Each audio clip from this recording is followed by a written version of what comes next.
ძვირფასო მეგობრებო, თქვენს მინოსალო ჩვენი გადაცემის სტუმარი გიორგი გაბუნია.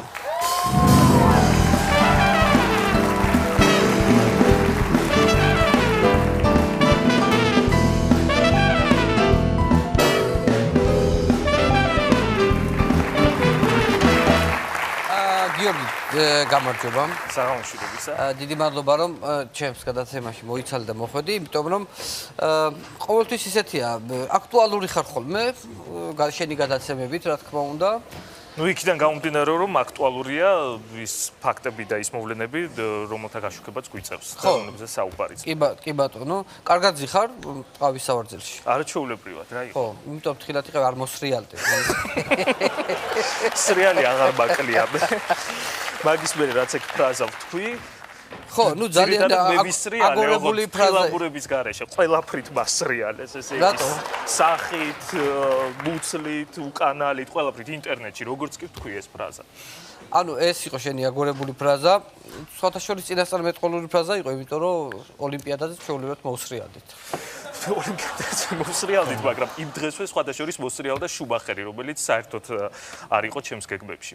და საერთოდ არ იყო გათვალისწინებული ამ ფრაზაზე. ეს ფრაზა რანაირად ან დაგეგმილი ფრაზა იყო თუ უბრალოდ იმპროვიზირებულად თქვი? ეს შავი პიარი იყო. ეს იყო შავი პიარი, ეს იყო ჯგუფი, რომელმაც მე დამავალა, რომ ეს ფრაზა უნდა მეთქვა. დაგავალა. ეს არ იყო ჩემი ფრაზა.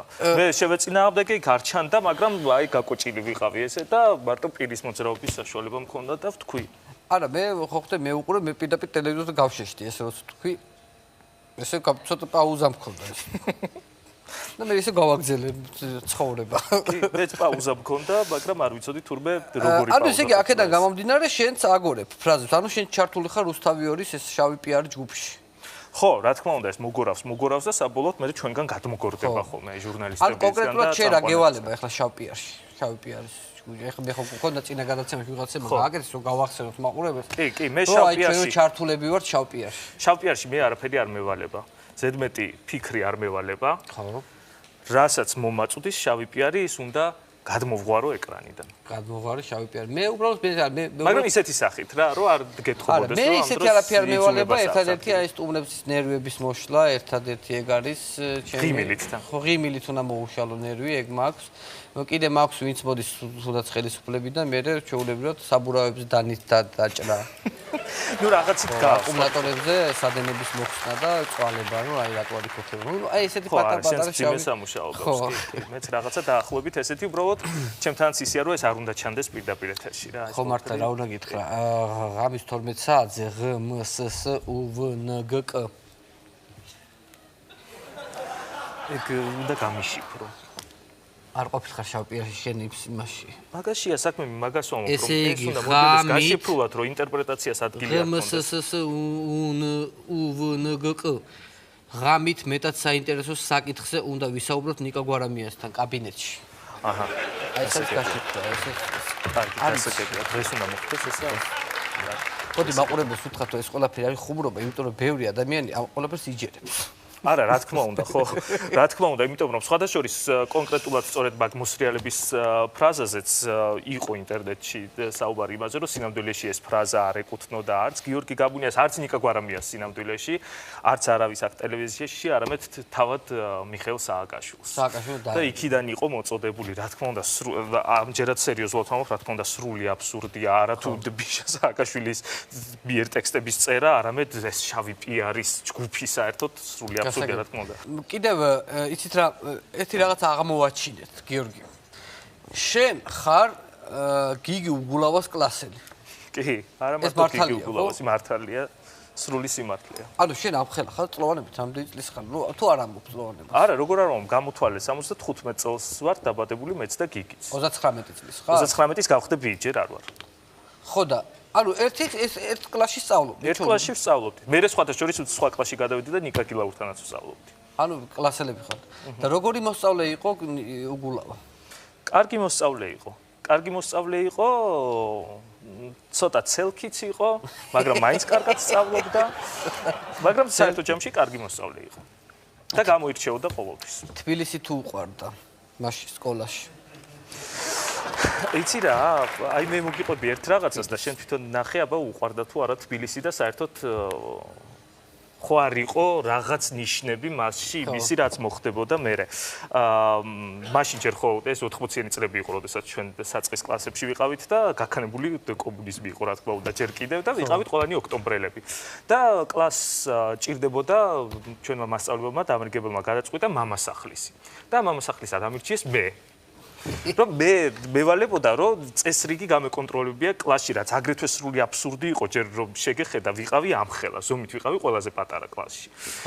ისეთი პატარა რომ აი ფიზკულტურაზე ესე ხო გვაყენებდნენ ხოლმე სიმაღლეზე, ჯერ აყენებდნენ ბიჭებს, მერე გოგოებს და გოგოების მერე ვიდექი ხოლმე მე ისეთი პატარა ვიყავი და რატომღაც მაინც მე დამავალეს რომ უნდა გამეკონტროლებდი და ისეთი. კლასში ვი როგორ ხო წესიერი მოსწავლე ვიყავი და რო არ დამვიწყნოდა და ტვინი რომ არ დამეტვირთა იმ ფაქტებით რაც ხდებოდა კლასში, აი რა იყო გასაკონტროლებული, მე თვითონ მოვიგონე რომ ავიღე რვეული, სხვადასხვის წითელი რვეული და დავიწყე შიგ ჩაწერა, ვიდ რას აშავებდა და რა იყო გამოსასწორებელი კლასში რა და მათ შორის იქ არის მოხვედრილი გიგიც. გიგის ფაქტები, ერთ-ერთი ჩანაწერი მახსოვს, იმ რვეულს ვეღარ ვპოვებ, არა და ვიცი რომ არის სადღაც. ერთ-ერთი მახსოვს ესეთი ჩანაწერია რომ გიგი უგულავამ ჩხუბის დროს კინაღამ სკამი თავზე გადაამტვრია. ლევან მეხუსლა ჩვენი კლასელი იყო ის აგრეთვე. ხო და ამ როლში ირაკლი შიხიაშვილი შეიძლება ეგეც ხო შენი კლასელი ყოფილიყო. აი შეიძლება და შეიძლება არ მახსოვს. შეიძლება რაღაც ისეთი იყო რომ ვერ დავიმახსოვრო, მაგრამ აი გიგი უგულავა მახსოვს რა და ახლა ნახე აი ამ სასაბარტლო პროცესების ფონზე ეს შეიძლება ჩვენებად გამოიყენო. ეს წითელი წიგნი სადაგა. რა თქმა უნდა. მოგადგებიან მე საერთოდ უკვე ამოღებული არ ქონდეს პროკურატურას. თუ გაითვალისწინებ რომ იმდენ ჩვენებას აგროვებენ ხოლმე, ხო? ვადოს საქმეზე 3000 მოწმე ყავდათ. იქ 4300. ხო, რაღაცა 4000-მდე, ხო? ბაჩოს საქმეზე საერთოდ არც კი იყოთ. მტკიცებულებები და ეს რო წაიღო, აი აქედან ჩანს მაგალითად. ეს სკამი ვისი იყო, რო კინაღამ გადაამტვრია? ვიღაცის სახელმწიფოსი, ვიღაცის არა. სახელმწიფო ქონების არამიზნობრივი მოხმარების ნიშნები ბავშვობიდან. ის კლასელი გუნდის წევრზე ზეწოლა. რა თქმა უნდა. და ზეწოლა როგორი მეთოდებით? აგრესიული მეთოდებით. უფლება გადაჭარბება და ვის უფლება. ბავშვების ცოდვით ან მოქმედებს, ხო ხედავთ? ანუ საიდან არის? ესე იგი, ეს პროკურატურა საიდანვე ჩაუსაფრდა ბავშვობიდან. და ხო და აი არ ვიცი, როულს როგორც გითხარი, რომ ვერ ვპოულობ, სად არის კაცმა არის და სად გამოჩნდება. სხვა შორის ბავშვების ცოდვებისთვის პროკურორი ხო წავიდა და ხო, თავარი პროკურორი და ანუ მოქმედებს, ითვლება ბავშვების ითვლება ისიც ცოდვები. კი, აბა რა. სკამის გადამტვრივა. კი, კი. გასაგებია. შენ რითი დაიწყე ესე იგი, შენ რუსთავიორში მუშაობ. პირველი იყავი, მე მგონი პოსტში, ბიზნეს კურიერში იყავი. ბიზნეს კურიერში პროდიუსერი ვიყავი, ანუ არ ვჩანდი, ანუ შავ პიარში ვიყავი. შავ პიარში. შავ პიარში დავიწყე. შავ პიარით დაიწყე და გადახვედი მე პროდიუსერი ვიყავი და მე სხვადასხვის მაგ დროს ერთხელ ჩართვა გქონდა კურიერისთვის მე და მაია ლომიძეს ჯურმალადან, მაგრამ მაგით შეწყდა ჩემი გამოჩენა ეკრანზე და მე უკვე როდესაც გამოჩდი უკვე კურიერზე წამყვანად. კურიერზე წამყვანი, მე ხოლმე უკვე არჩევანი გაქვს. და ხო უკვე არჩევანი, კი. მანამდე კიდე დებატებიც ხო გქონდა კურიერში. ეს სტრაფად იზრდები რა, ერთი სტруქტურა. ხო, რა, ესე გამოდის რა. აბა ერთი თვალები მოჭუტო ცოტა. მოჭუტო? ხო, მოჭუტო თვალები. არა, პიესისთვის ჯერ ადრია. პიესისთვის ჯერ ადრია შენი. ისე ვერ ვჭუტ, მაგას რაღაც სხვანაირი მოჭუტვა უნდა. სხვათა შორის შაბათის კურიერი საკმაოდ კრიტიკული გაქვს ხოლმე, შენ ამზადებ ხო ამ ყველაფერს? ხო, რა თქმა უნდა. საკმაოდ კრიტიკული, მე უფრო ვთხოვ, რომ ნაკლებად კრიტიკული გააკეთო, იმიტომ რომ შაბათს 10-ზე არ იძინებს ის კაცი. გულისხმობ ჩვენ სახალმასწავლებელს, ჟურნალისტებს. ხო, ახალი მასწავლებელი ხო დაგინიშნეს ჟურნალისტებს? ახალი დირექტორი ფაქტობრივად. ახალი დირექტორი, რომელიც უნდა გაგზარდოთ. ხო, იცი რა არის? შეიძლება პირიქით კარგიც იყოს ეგა. კიდე უფრო სწრაფად გავიზრდები მაშინ. როდესაც ნახავს მასწავლებელი და რა შენიშვნები აქვს ჩემთან, რა არის გამოსასწორებელი და ასე შემდეგ. აი მოსრიალდეს ხო აღარ ვამბობ ფრაზას უკვე. ხო, მოსრიალდეს აღარ. აი მაგალითად თუ არის რომ შენს გადაცემას არჩევას, ხო? ხო, გადაცემას. თუ უყურებ ხო პირდაპირ ეთერია მეორე დღეს და აანალიზებ რა გაქვს მაგალითად შეცდომა, აი თუ გაქვს. რა თქმა უნდა, უღონდ მთლიანად ვერა. იმიტომ რომ როგორც წესი 2 საათი, 2 საათნახევარი გრძელდება და ძირითადში ვნახულობ, მაგრამ მთლიანად ვერა. ხო, მე საერთოდ სხვათა შორის მეორე დღეს უყურებ ხოლმე გადაცემას ჩემსას პირდაპირ. იმიტომ რომ პირველ დღეს რაც გადის ახლა დღეს, აი ახლა უკვე მძინავს ხოლმე ჩვეულებრივად. ბატონო ნიკა. ბატონ ნიკა სულიბრად ძინავს ხოლმე. ნიკა ხარ ხო თქვენ გვარამია. ხო, გასაგებია რასაც გულისხმობ, რატომ გძინავს იმ დროს? ის გადაცემა პოზიცია რო გრძელია ხოლმე ბატონ ნიკა. დიახ. გასაგებია. განცემ წერები თავის დროზე. დიახ. თავის დროზე გასწავლე, მაგრამ ეხლა გამოვიდა მოდიდან ის მეთოდი. რომელი ბატონ ნიკა? რომ უნდა დაარეკო, რომ ბომბია ტელევიზიაში. მაგრამ ეგენი მოძველდა ბატონ ნიკა რეკავდი და გამართლებდა, მაგრამ ხო ხედავ აღარავინ იჯერა. ხო, ნუ აი ბოლოსკენ ერთი შეკითხვა მინდა, სულ არის პრობლემა ხოლმე სტუმრების მოყვანასთან დაკავშირებით. ჩვენც გაქვს ეს. კი, რა თქმა უნდა. მე ის თუ არის, მე ყოველთვის მეუნება სტუმარი, მეორე სტუმარი ვინ არის? კი. თუ მეორე სტუმარი არ მოწონს, შეიძლება არ მოვიდეს. თან შენ ცალ-ცალკე გყავს, ხო სტუმრები? ცალ-ცალკე გყავს, აბსოლუტურად. და მე წარმოგიდგენთ, ჩემთან გაათმაგებული და გაუცმაგებულია ეგ პრობლემა, იმიტომ რომ ყველა სტუმარი ერთად მოდის და იწყება თავიდან, რომ დაიწყებ ერთ სტუმარს შეათანხმებ და გონია რომ შეათანხმე, მე მეორეს ეტყვი, აი ეგზის მე მაგის გვერდით არ დავჭდები. კარგით, მაშინ მაგას იქით დავსვამ. კი ბატონო, მაშინ მოვალ. მე იმას დავურეკავთ, მე იქით უნდა დავჭდე იმის გამო, მე მანდ არ დავჭდები. იქ ჩასვით ვიღაცა შუაში რომ იმას ჩავსვამთ, ის აღარ მოსწონთ და ასე შემდეგ და თან მარტო პოლიტიკოსებს არა, ყველა მხარეს ჭირს ეს პოლიტიკაშიც ყველა მხარეს და აბსოლუტურად თითქოს ისეთ ადამიანებს, რომლებსაც არ უნდა ჰქონდათ ასეთი პრეტენზია, ბოლო გადაცემა ერთ-ერთი საყდრის ჰქონდა და მეცნიერები მე მინდოდა რომ მოსულიყო ორი მეცნიერი. ერთი მხარე, მეორე მხარე, რომელიც ერთმანეთს თქვა იკამათებდნენ, ხო? საბოლოოდ ისე გამოვიდა, იმდენი პრეტენზია ჰქონდათ, რომ მეცნიერთა რაოდენობა გაიზარდა 6-მდე. და ეს მეცნიერები ნუ ისე მოხდა, რომ არ ვიცნობდი არც ერთს. და ყავს უცებ სტუდიაში 6 მეცნიერი და პროდიუსერები გავაფრთხილე რომ სახელები ჩამოვიწერე, ფოტოებიც კი მოვძებნე, ვისიც იძებნებოდა ინტერნეტში, რომ არ ამრეოდა ვინ იყო. 6 მეცნიერი შემჩა და პროდიუსერებმა რამ იქნეს, დამისვეს უკუღმა. ეთერის დროს რომ მივდივარ და მგონია რომ ხარაჭერა თქვენ რატომ უჭერთ ხარს საფრის სუპერგადაგურებას არ უჭერ როგორ გეკეთა თქვენ ბატონი ზურაბია ხართ არა მე გურამი ვარ და ვერაცად იქ ეთერში ვეღარაფერი ვითმიდი არითმეტიკულად რომ ეს თუ ეს არის ესე იგი ეს იქნება ის და ასე შემდეგ მაგრამ რაღაცნაირად ჩავამთავრეთ მშვიდობიანად. კარგი, ბოლოსკენ რაღაც საინტერესო რაღაც მაქვს მოფიქრებული. მე მოვიფიქრე რომ გავაკეთოთ რაღაც talk-show. იქნება ორი მხარე მოწეული, გიორგი. 2 საათნახევარი ხوار გაგრძელდება. არა, მალევე დავამთავრებთ ჩვენი, აი და ერთი იქნება ხელისუფლებიდან და იქნება ოპოზიციიდან რა.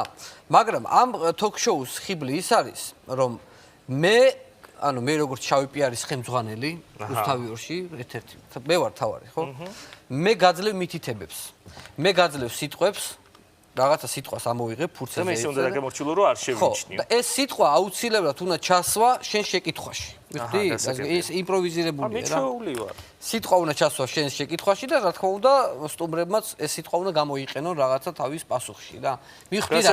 მივხვდი კი, მივხვდი. რაც არ უნდა იყოს ის სიტყვა და ის თემა უნდა გამოვიყენონ. უნდა გამოიყენონ. არა აქვს მნიშვნელობა იმ სიტყვას რამე სხვანაირი ინტერპრეტაცია. და თავარი ესე რომ არ უნდა შევიმჩნიო, შავი პიარიდან მოდის ეს. ხო, ეს შავი პიარიდან მოდის, ეს არ უნდა შეიმჩნიო. მე იქით ვარ საერთოდ. გასაგებია. არ არის პრობლემა. მზად ხარ ხო? კი, რა თქმა უნდა. კი ბატონო. ესე იგი ამაში ჩვენ დაგვეხმარებიან ჩვენი პოლიტიკოსები ხო ჩვენს ყავს რა სამსახურში ეს არის მიშა ანდღულაძე და ნიკოლოზ არაბიძე. ესე იგი არაბიძე იქნება ხელისუფლებიდან და მიშა იქნება შესაბამისად ოპოზიციიდან. კარგი. მობრძანდით. მუსიკა გავუშვებით.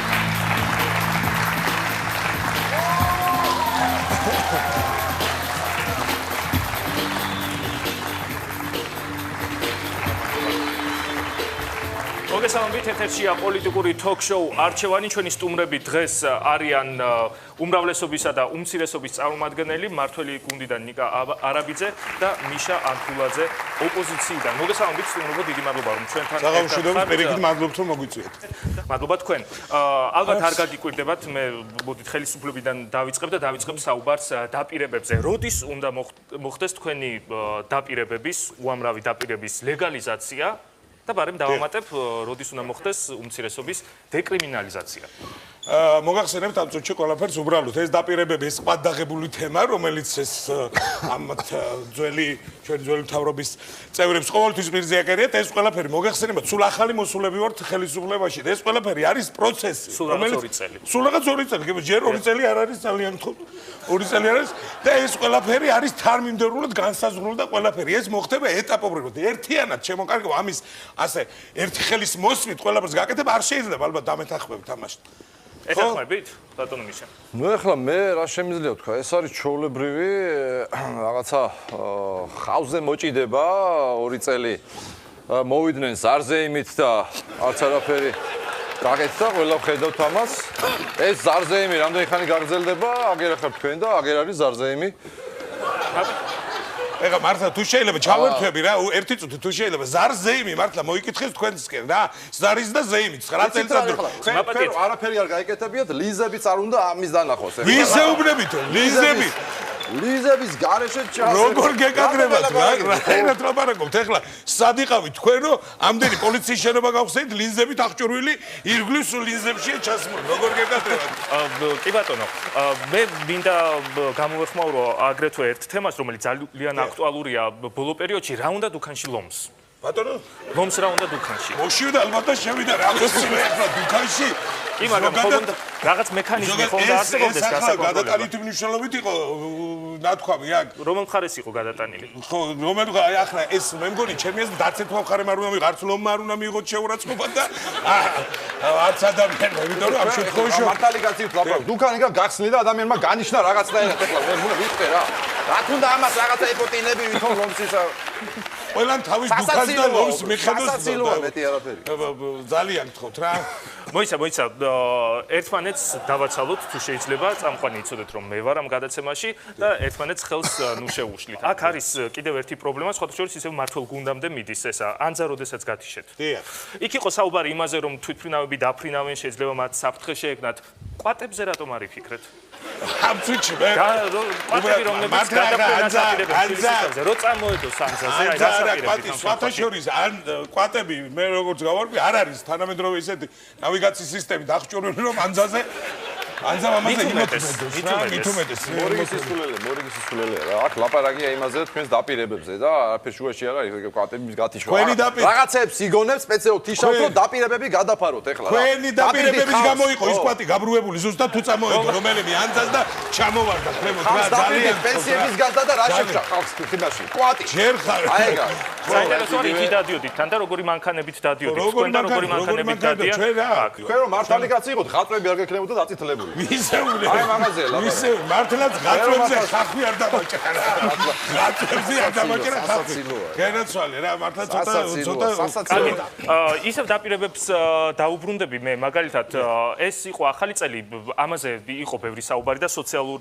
ქსელში გავრცელდა ინფორმაცია მის შესახებ რომ ეს იყო პირველი ახალი წელი რომელსაც ბავშვები ფოჩიანი კამფეტების გარეშე შეხვდნენ რა სიტყვით ბატონ ნიკა მე რას ვამბობ ზოგადად დიახ კამფეტი იყო მაგრამ რატო შეხვდნენ თქვენ დროს იმიტომ რომ პრემიებს ირიგებ ჩემო კარგო 300,000 ცალი ფოჩიანი კამფეტია პრემიის აღი დარიგებული სამის დროს ისე უბნები თქვენ დროს ფოჩი ვარ კამფეტი არ იყო ხო და ახლა ჩვენ ფოჩო კამფეტები მაინც დავარიგეთ თქვენ დროს არც ერთი იყო და არც მე ამაშია პრობლემა კამფეტი იყო თუმცა არ იყო ფოჩი რა ფოჩი არ ამგონია მე ამ დროს კონდეს დიდი გარკვეული ამის დედაც ჯეკ ნუ ვისაუბრებთ დიახ ფოჩზე ამის დედა ვისაუბრებთ როგაიგორო ეს ყველაფერი იყო არაფერი ბლეფი ამის დედა ჯეკო თვითონ კონგრესის იმაზე განაცხადა ობამა კარგით მე მაინც მინდა გკითხოთ იმის შესახებ თუ რამდენ ხანს აპირებთ თქვენ ხელისუფლებაში დარჩენას როგორ ფიქრობთ აქვს თუ არა შანსი ნაციონალურ მოძრაობას განსაკუთრებით მიხეილ სააკაშვილის შანსი რომ დაბრუნდეს ხელისუფლებაში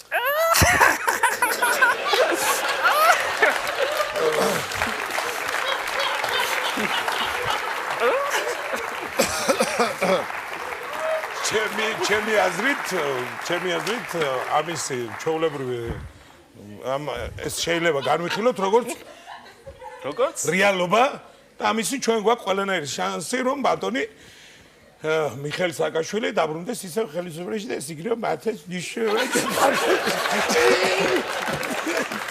გასაგებია მაშინ ჩვენ ვინაიდან დაწყედი რომ არავინ დაგვრჩეს ვისაუბრეთ კვატებზე ვისაუბრეთ ლომებზე ვისაუბროთ ბუებზეც მართლაც მე გძნობდი რომ თქვენ ბუებზე რაღაცას მაგიდოდა აუცილებლად მე არ შემიძლია არ გავიხსენო ის 9 წლიანი მართლობა მაგრამ ბუ აღარ დატოვეს ბუ მართლაც რა სისულელე საუბრობთ ეხლა რას გულისხმობთ ხო 200,000 ბუარი დარჩენილი იმათა და დატვირთული იპოთეკი თელი ხალხი აღარ საუბარი თელი ფლორა და ფაუნა გამისცდა თქვენზე წოლას ბუ აღარ დატოვეს ბუ აქ უბრალოდ ზეწე ლაპარაკი იცი თქვენ ახარ ჩვეულებრივად აი დემაგოგები და სარგებლობთ იმით, რომ ძალიან მიყვარხარ და მენატრებით და აი ესა. მაგით სარგებლობთ. თქვენ თვითონ მას არ ამოვიღეთ, მაინც. ვინ გიყვარდა გენატრებად? რომ და კონკრეტულად ბატონი ნიკა? კოლეგა, ნუ თავისთავად არსებობს სხვა რაღაც გზნობები და პატივისცემა ეთიკის სამართლია. მაგრამ რაღაც ძლიერ გზნობებთან გვაქვს საქმე, შევთავაზეთ ვინაიდან აი ესე 2 წელიც კი არ გასულა და უკვე აი ესე დიდ მონატრებას აქვს ადგილი. დიდი მადლობა, მე მინდა სწორედ აი ასეთ კეთილგანწყობილ ფრაზაზე დავასრულოთ და კეთილგანწყობილ საკითხზე ჩვენი გადაცემა და მე იმედი მაქვს რომ ჩვენ ყველანი ერთად გავაგრძელებთ ჩვენი ქვეყნის შენებას და როდესაც ერთხელ წუთზე მოგხვდება მეორეს შევუშვერთ სიყვარული და მონატრები. დიდი მადლობა. შეგიძლიათ გიორგი გაბულია იყო ჩვენი გადაცემა. მადლობა.